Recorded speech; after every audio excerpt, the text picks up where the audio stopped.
Someone just bit me. So there we go, that's the weather situation, and we're going up 6 locks.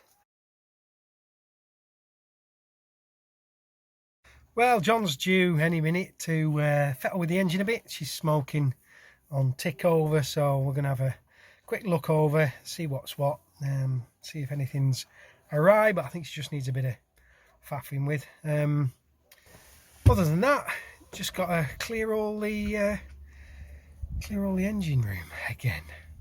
I have to find some places to put it. We've got the solar panel from Bluetti Power Oak on the roof, and that's bringing in some well-needed power. Seems to work pretty good actually, even on a cloudy. It was pretty cloudy this morning when we first put it on, and it was only 65 watts going in, but we thought that's pretty good really, considering it was a dark morning. And now it's got sunny, it's up at near the 100 mark, which is brilliant. So means we're less reliant on carting that thing around to charge up. We can do it on the boat more often. So there we go.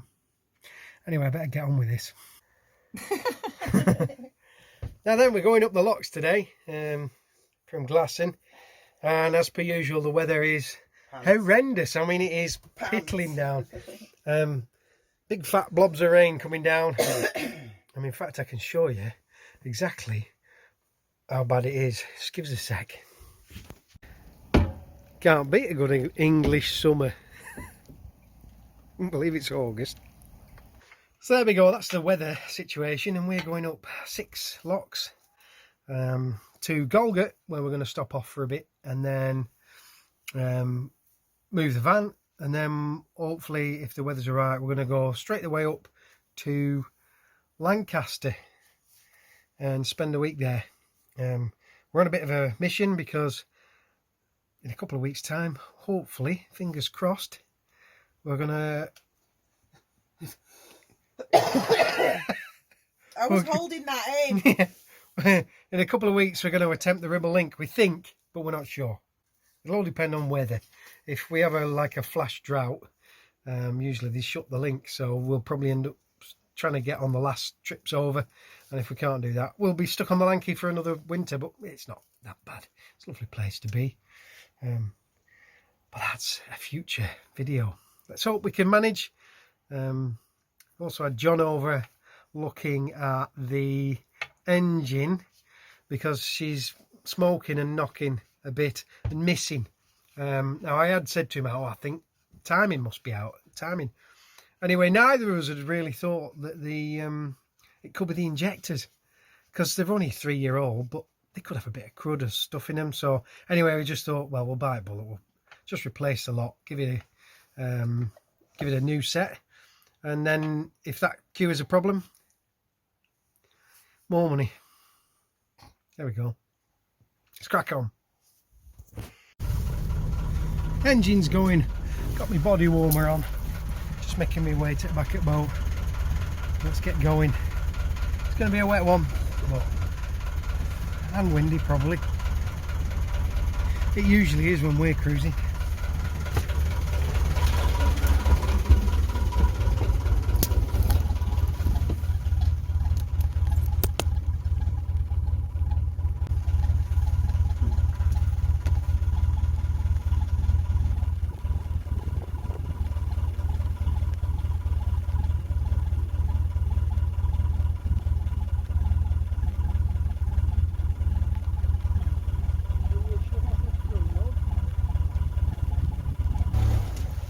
What's that, love?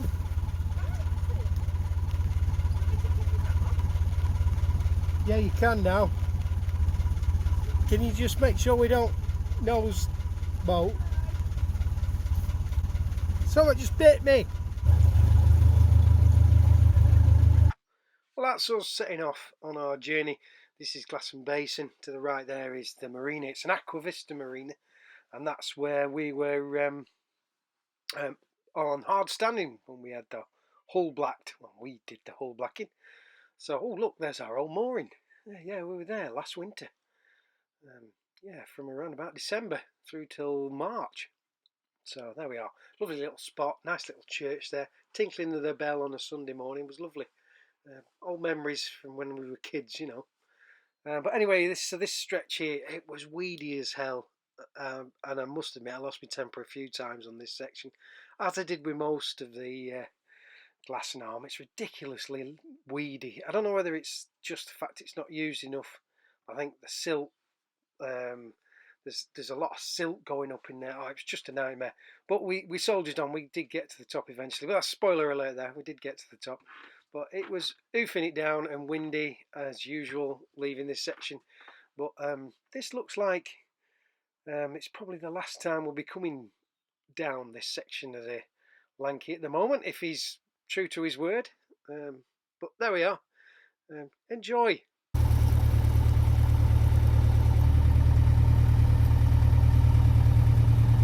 Now on the left hand side there you can see roadworks signs. Well, it's actually towpath works signs, which is a bit of a mouthful for me to say. Anyway, this is the towpath that's been repaired. If you look, if you go back in the video, well, in fact I put a photograph in now. There's the digger and the pile of stone, which the CRT are using to mend the towpath right there on the left hand side, as you can see. And there's the working boats. Yeah, that's the working boats. There's a crane one in there and a barge which carries all the stone and what have you. I'm assuming they drag one down to where the digger is, load it up, come down the towpath bit to where they're working, and then offload it onto the towpath. The whole length, well, apart from where the basin is, and just beyond up to the first bridge, that's pretty much stone, but the rest of it is all muddy towpath.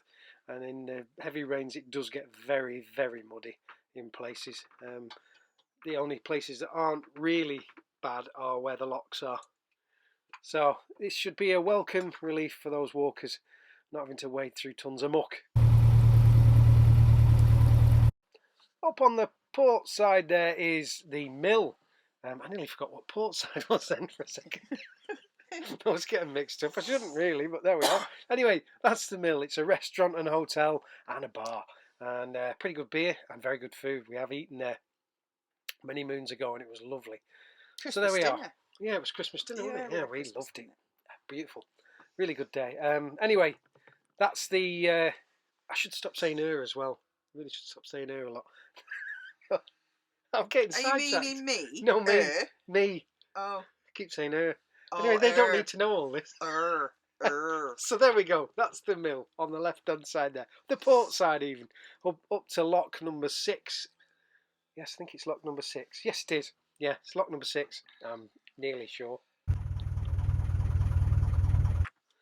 Now, I'm just hanging back here while Debbie sets the lock. The peculiar thing about the locks on the Glasson is when you've used them, you have to empty them every time. I'm not sure whether it's just the fact that the foundations of the lock aren't strong enough to withhold all that water, withstand even all that water. But if anyone knows, let me know in the comments, because it's quite an interesting reason. I don't know anywhere else that you have to do the same thing. And if anyone knows that, comments box, wherever they put it this week, please. There you go, my love. 1, 2, 3. Yeah, Hello. the far paddle, it's slightly open. There's loads of water coming in from underneath, so I think it's slightly open. Oh, that means it was full up. So all the way up's going to be like that, isn't it?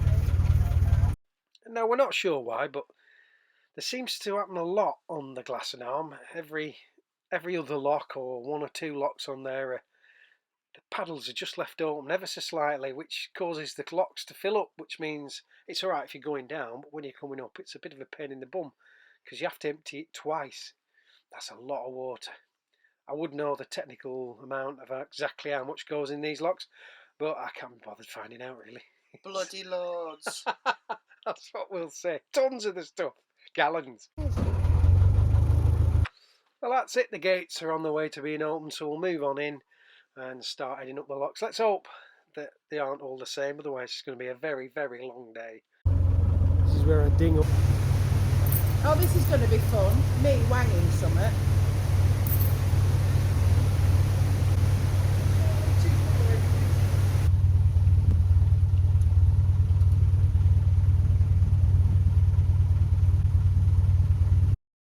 Now, it's not often you see this young man working the locks. Debbie normally does them.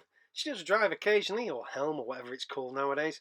But she does do it every now and again. But I sometimes get to do the locks. And don't I make it look hard? What's left for me to do now is pull in the boat so Debbie can get off.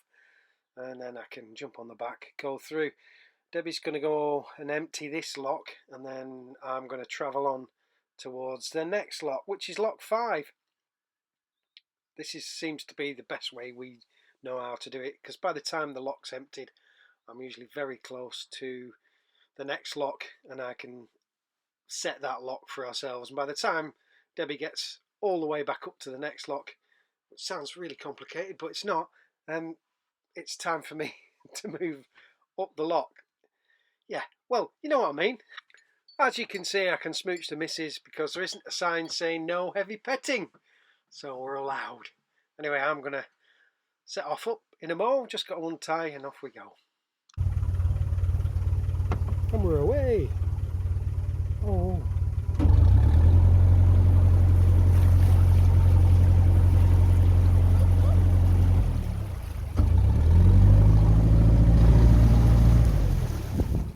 Maybe we're not away.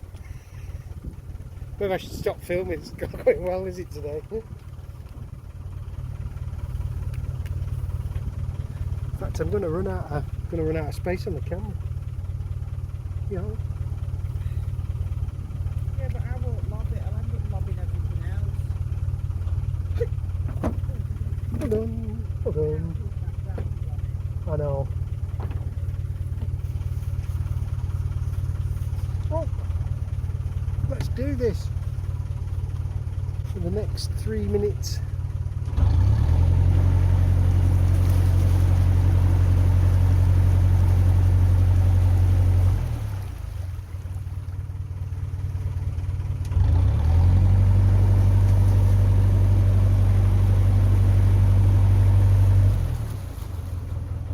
As you can see, it doesn't always go to plan.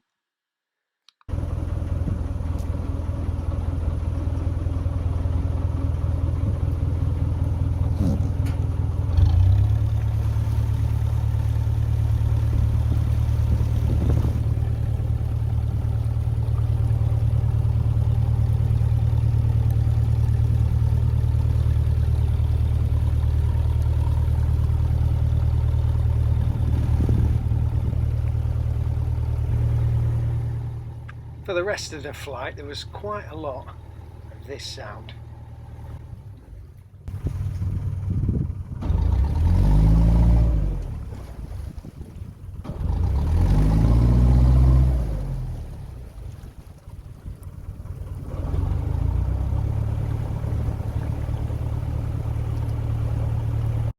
We're at lock 5. I'm just tying up the bolt there, ready to go and set the lock. By the time the lock was set and I was ready to go in, Debbie had arrived. Let's skip all those other locks. You've seen them a million times. Well, maybe not a million times, but enough times. Anyway, this is the top lock, number 1. There's the bridge there. And there's me chin-wagging with a lady who was in one of the boats that were moored up with us at the bottom of the basin. They managed to catch up with us. I probably cleared the way, weed killing and all as I went. But yeah, we had a quick chin-wag about boats and things. And then it was a left turn onto the Lanky to go north.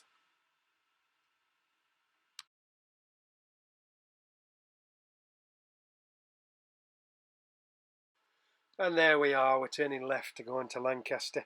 I pulled over first to get some water. Debbie went off to Lancaster herself and started walking back towards the boat. I was going to catch her up, pick her up halfway or so, and take her all the way back to Lancaster.